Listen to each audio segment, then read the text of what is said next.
Ya, pemirsa, Pemprov Jakarta dan PT KAI menggelar uji coba membuka pagar dan memasang pelikan crossing di stasiun KRL Cikini, Jakarta Pusat. Hal ini untuk memudahkan mobilitas pengguna komuter lain saat menyeberang.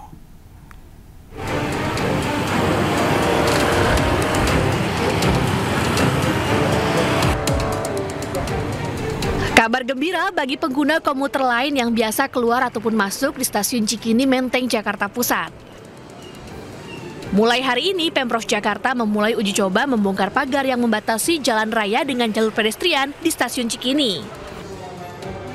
Pengguna KRL tak lagi harus memutar jauh di pintu timur stasiun Cikini. Guna memudahkan dan menjaga keselamatan, traffic light dan pelikan crossing juga dipasang dengan durasi penyeberangan 10 hingga 12 detik. Ini respon kita terhadap adanya para penumpang kereta api ya yang di Cikini, di mana memang sebelumnya sudah ada akses masuk ke stasiun ya, baik dari arah ke utara maupun dari arah selatan. Tak hanya pengguna KRL, sejumlah pengemudi ojek online juga menyambut baik uji coba tersebut, karena mereka bisa menaikkan dan menurunkan penumpang persis di pintu timur. Manfaat khususnya bagi Gojek ya, bisa ambil GoFood, nggak muter-muter gitu, nggak agak lama, cepat sekali gitu. Nggak harus loncat ya Pak? Oh, nggak harus loncat ya, nggak harus mutar, terbalik dari jauh. Jadi sekarang ada zebra cross ini bisa memudahkan saya untuk mengambil GoFood. Oh, gitu aja. Sebelumnya, pagar pembatas trotoar yang terpasang di sepanjang jalur pedestrian stasiun Cikini membuat para pengguna KRL harus berjalan kaki dari sisi utara atau selatan. Belakangan, PT KAI meninggikan pagar tersebut lantaran banyaknya pengguna KRL yang nekat memanjat hanya karena tak mau berjalan memutar. Dari Jakarta, Randi Sanjaya, iNews melaporkan. Sementara itu, pemirsa, pemerintah Provinsi Jakarta melakukan sejumlah langkah untuk menengahi permasalahan bangunan pagar beton setinggi 3 meter di perairan Laut Cilincing, Jakarta Utara yang dikeluhkan nelayan.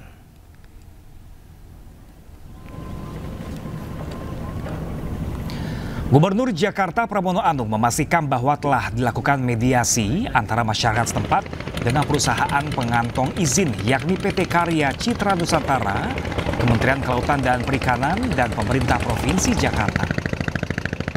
Adapun dari mediasi ini, Pramono menjelaskan hasilnya bahwa PT KCN bersepakat memberikan keleluasaan aktivitas nelayan di area itu. Sudah ada pertemuan antara pemerintah DKI Jakarta, perusahaan yang mendapatkan izin untuk membangun tanggul laut itu, dan juga Kementerian KKP, disepakati bahwa aktivitas nelayan diberikan keleluasaan untuk tetap bisa dilakukan. Dan perusahaan diminta untuk memberikan CSR kepada para nelayan yang ada di tempat itu.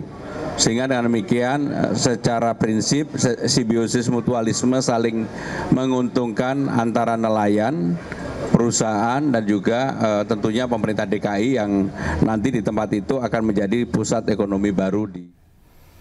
Gubernur Jakarta Pramono Anung juga menegaskan pagar Laut Cilincing telah mengantongi izin dari Kementerian Kelautan dan juga Perikanan. Sementara Pemprov Jakarta berwenang penuh mengawal aktivitas nelayan agar berjalan tanpa hambatan.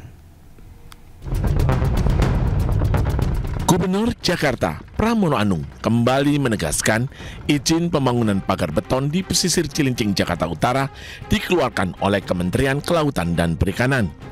Sementara pemerintah DKI Jakarta berwenang penuh mengawal aktivitas nelayan agar tetap berjalan tanpa hambatan. Jadi itu memang izin diberikan oleh Kementerian KKP. Saya sendiri sudah mempelajari secara detail, maka saya meminta kepada dinas terkait, termasuk Dinas Sumber Daya Alam, Sumber Daya Air, untuk berkomunikasi dengan PT tersebut, agar para nelayan yang selama ini mencari nafkah di tempat itu tidak terganggu.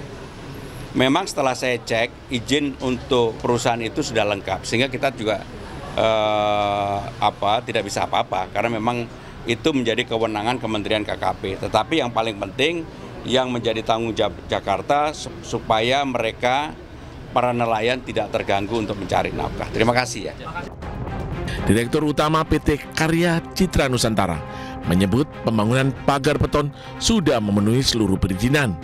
Pagar beton ditujukan untuk membangun dermaga bongkar muat batu bara dan komoditas lainnya. Pihak KCN juga mengklaim pengurusan AMDAL sudah diproses selama 2 tahun.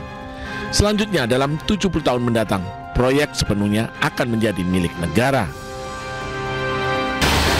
Sebetulnya proses pembangunan ini kan sudah dimulai 2010 dan polanya sama. Tidak ada yang ribut pada waktu itu, baru sekarang. Di saat Pier 3 tadi, tolong ditayangkan Pier 3.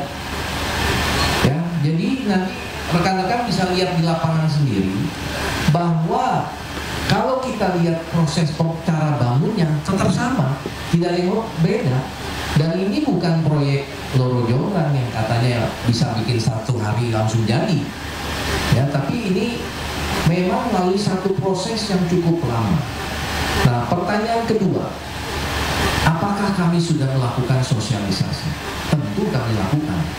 Pada misalnya contoh, dengan adanya undang-undang yang dalam berkala berubah, kami juga menyesuaikan. Contoh, AMDAL kami itu langsung dari Kementerian Lingkungan. Sebelumnya, pagar beton laut sepanjang hingga 3 km di pesisir Cilincing jadi sorotan. Para nelayan mengeluhkan keberadaan pagar laut karena menghambat aktivitas pencari ikan. Tim Liputan iNews melaporkan. Gara-gara takut tak bisa kredit rumah, anak muda di Jakarta jadi takut untuk menikah. Bagi warga kelas menengah, gaji yang dipersyaratkan untuk kredit rumah masih jauh dari hitungan cicilan.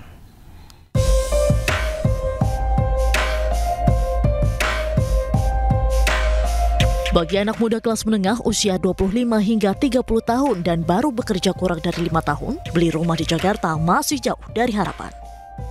Tak hanya soal harga, kredit perumahan juga sulit didapatkan karena gaji yang dipersyaratkan tak sesuai dengan hitungan cicilan. Bahkan, gara-gara sulit beli rumah, Gubernur Jakarta Pramono Anung menyebut banyak anak muda tidak berani menikah. Prediksi Pramono Anung soal keterkaitan harga rumah dan takut menikah mungkin ada benarnya.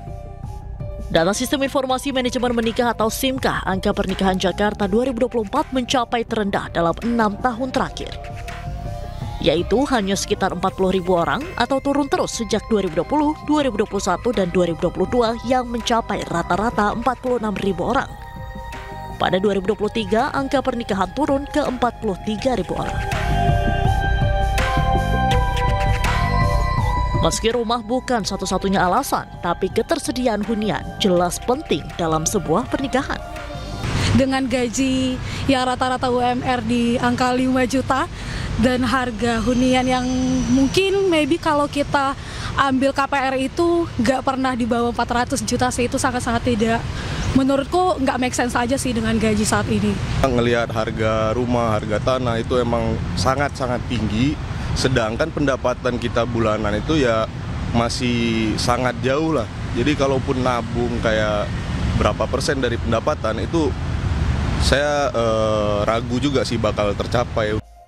Menjawab keresahan warga soal hunian, Pramono Anung menyebut akan membangun 19.809 unit rumah dalam 5 tahun ke depan. Rencana itu sekaligus sejalan dengan program 3 juta rumah pemerintah pusat. Mengenai 3 juta rumah itu menurut saya momentumnya pas banget. Apalagi kemudian diberikan subsidi melalui program KPP ini. Sehingga dengan demikian bagi warga di mana aja ini memberikan kemudahan dan mudah-mudahan ini membuat keberanian yang belum punya rumah untuk segera nikah. Agar terjangkau kelas menengah, Pemprov Jakarta akan menggandeng Kementerian Perumahan dan Permukiman untuk menyiapkan subsidi harga rumah dan bunga rendah bagi masyarakat. Dari Jakarta, Tim Liputan iNews melaporkan. Kita ke informasi lainnya, pemirsa. Harga daging ayam potong di sejumlah pasar tradisional di Purwakarta, Jawa Barat merangkak naik.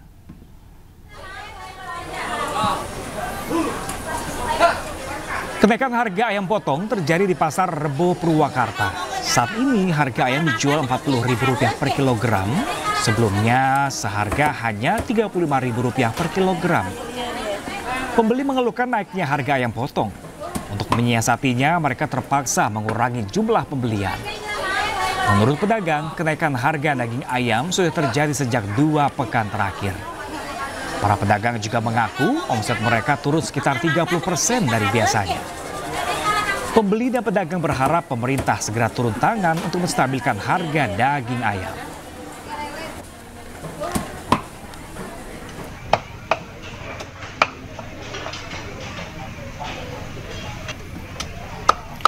Sementara itu harga ayam buras atau ayam kampung di pasar tradisional di Majalengka juga ikut naik. Harga semula Rp27.000 sampai Rp28.000 per kilogramnya kini sudah mencapai Rp45.000 per kilogram. Kenaikan harga daging ayam itu terjadi sejak 2 minggu lalu dan kenaikan akan terus terjadi jika stok daging ayam di tingkat produsen tetap kosong.